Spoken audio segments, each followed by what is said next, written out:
नमस्कार लिसनर्स, मैं आप सभी का स्वागत करती हूँ अपने चैनल डिवाइन हरि पर।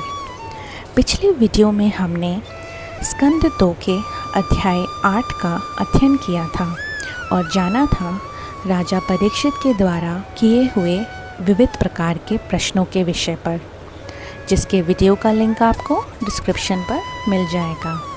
अगर आप हमारे चैनल पर नए हैं तो हमारे चैनल को सब्सक्राइब कीजिए और जुड़िए इस श्रीमद् भगवत महापुराण की आध्यात्मिक यात्रा से।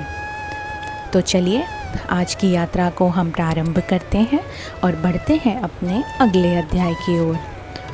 श्रीमद् भागवत महापुराण स्कंद 2 अध्याय 9। ब्रह्मा जी का भगवत धाम दर्शन और भगवान के द्वारा चतुर्श्लोकी भगवत का उपदेश। ओम नमो भगवते वासुदेवाय। श्री सुखदेव जी ने कहा, परीक्षित, जैसे स्वप्न में देखे जाने वाले पदार्थों के साथ उसे देखने वाले का कोई संबंध नहीं होता, वैसे ही देह आदि से अतीत अनुभव स्वरूप आत्मा का माया के बिना दृश्य पदार्थों के साथ कोई संबंध नहीं होता। विविध रूप वाली माया के कारण ये विविध रूप वाला प्रतीत होता है और जब उसके गुणों में रम जाता है तब ये मैं हूँ, ये मेरा है, ये मेरा था, ये है मेरा, इस प्रकार मानने लगता है। किंतु जब ये गुणों को शुद्ध करने वाले काल और मोह उत्पन्न करने वाली माया इन दोनों से परे अपने अनंत स्वरूप में मोह रहित होकर रमण करने लगता है, आत्माराम हो जाता है वो, तब ये मेरा है का भाव छोड़कर पूर्ण उदासीन गुणातीत हो जाता है। ब्रह्मा जी की निष्कपट तपस्या से प्रसन्न होकर भगवान ने उन्हें अपने रूप का दर्शन कराया और आत्म तत्व के ज्ञान के लिए उन्हें परे सत्य परमार्थ वस्तु का उपदेश किया। यही बात मैं तुम्हें सुनाता हूँ। तीनों लोकों के परम गुरु आदिदेव ब्रह्मा जी अपने जन्म स्थान कमल पर बैठकर सृष्टि करने की इच्छा से विचार करने लगे, परंतु इस ज्ञान दृष्टि से सृष्टि का निर्माण हो सकता था और जो सृष्टि व्यापार के लिए वांछनीय है, ये दृष्टि उन्हें प्राप्त नहीं हुई। एक दिन वे यही चिंता कर रहे थे कि प्रलय के समुद्र में उन्होंने व्यंजनों के 16वें एवं 21वें अक्षर थ तथा प को तप करो इस प्रकार 2 बार सुना। परीक्षित, महात्मा लोग इस तप को ही त्यागियों का धन मानते हैं। ये सुनकर ब्रह्मा जी ने वक्ता को देखने की इच्छा से चारों ओर देखा, परंतु वहाँ दूसरा कोई दिखाई नहीं दिया।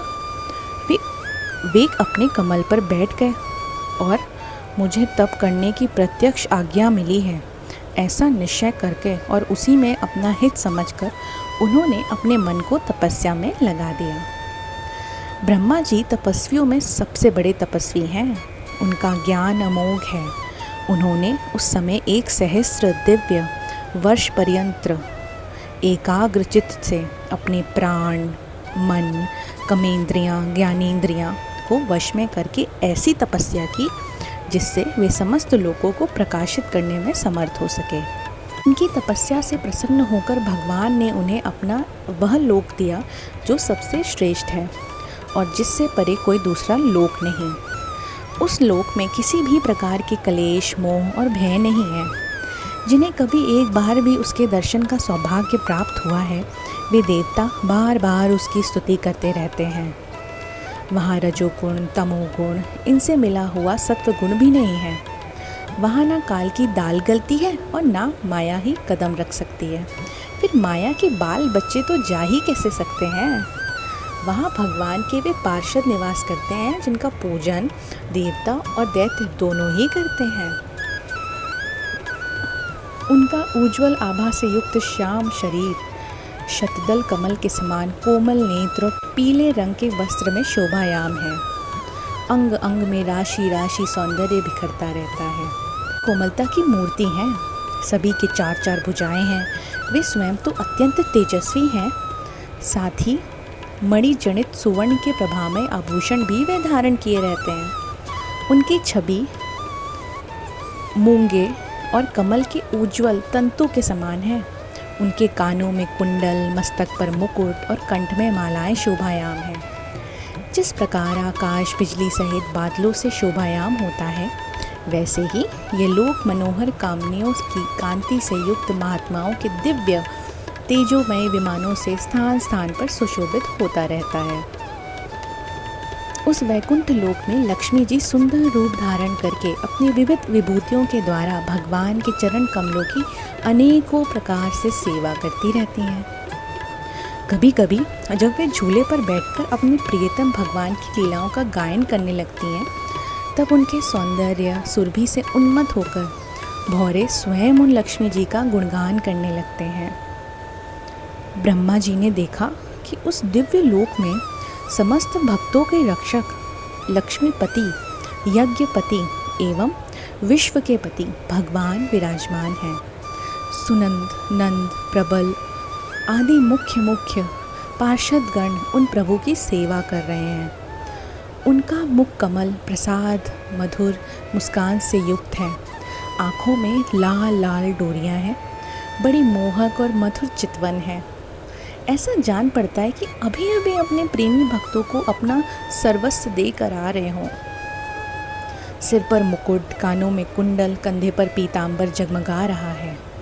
वृक्ष स्थल पर एक सुनहरी रेखा के रूप में श्री लक्ष्मी जी विराजमान हैं और सुंदर 4 भुजाएं हैं। वे एक सर्वोत्तम और बहुमूल्य आसन पर विराजमान हैं।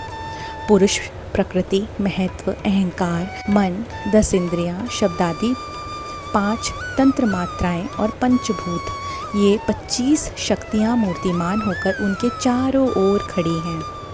समग्र ऐश्वर्य, धर्म, कीर्ति, श्री, ज्ञान और वैराग्य 6 नित्य सिद्ध शक्तियों से वे सर्वदा युक्त रहते हैं।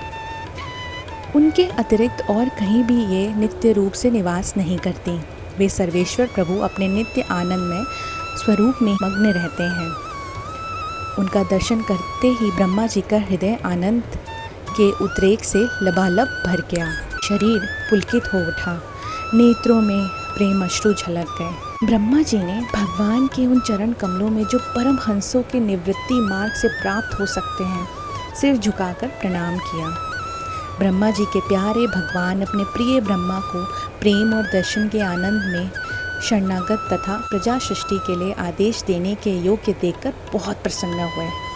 उन्होंने ब्रह्मा जी से हाथ मिलाया तथा मंद मुस्कान से अलंकृत वाणी में कहा।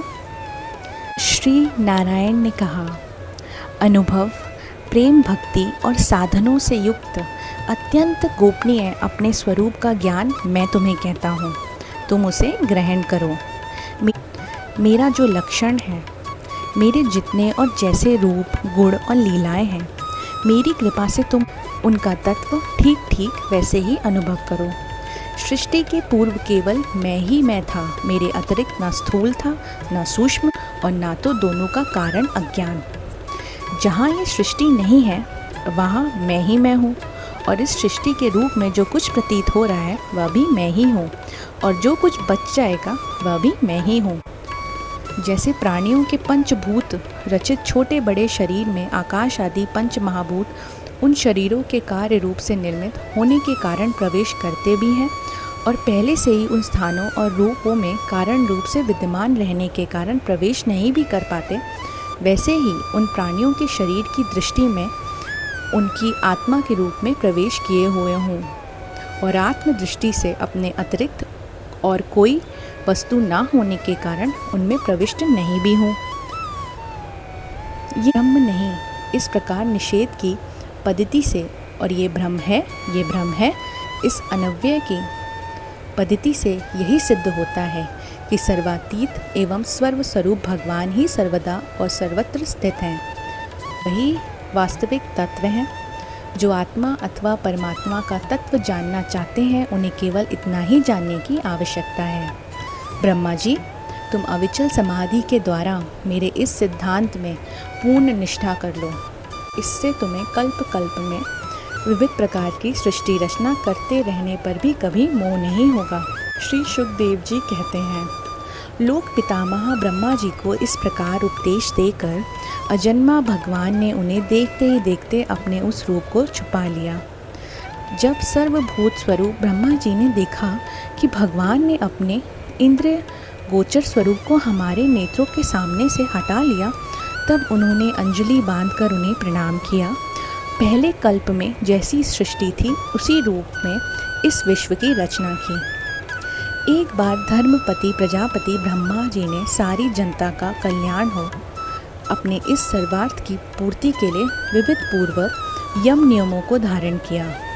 उस समय उनके पुत्रों में सबसे अधिक प्रिय परम भक्त देव ऋषि नारद जी ने मायापति भगवान की माया का तत्व जानने की इच्छा से बड़े संयम, विनय और सौम्यता से अनुगत होकर उनकी सेवा की और उन्होंने सेवा से ब्रह्मा जी को बहुत ही संतुष्ट कर दिया। परीक्षित, जब देवर्षि नारद ने देखा कि मेरे लोक पितामह पिताजी मुझ पर प्रसन्न हैं, तब उन्होंने उनसे यही प्रश्न किया जो तुम मुझसे कर रहे हो। उनके प्रश्न से ब्रह्मा जी और भी प्रसन्न हुए। फिर उन्होंने यह 10 लक्षण वाला भागवत पुराण अपने पुत्र नारद को सुनाया, जिसका स्वयं भगवान ने उन्हें उपदेश किया था। परीक्षित, जिस समय मेरे परम तेजस्वी पिता सरस्वती के तट पर बैठकर परमात्मा के ध्यान में मग्न थे, उस समय देवर्षि नारद ने वहीं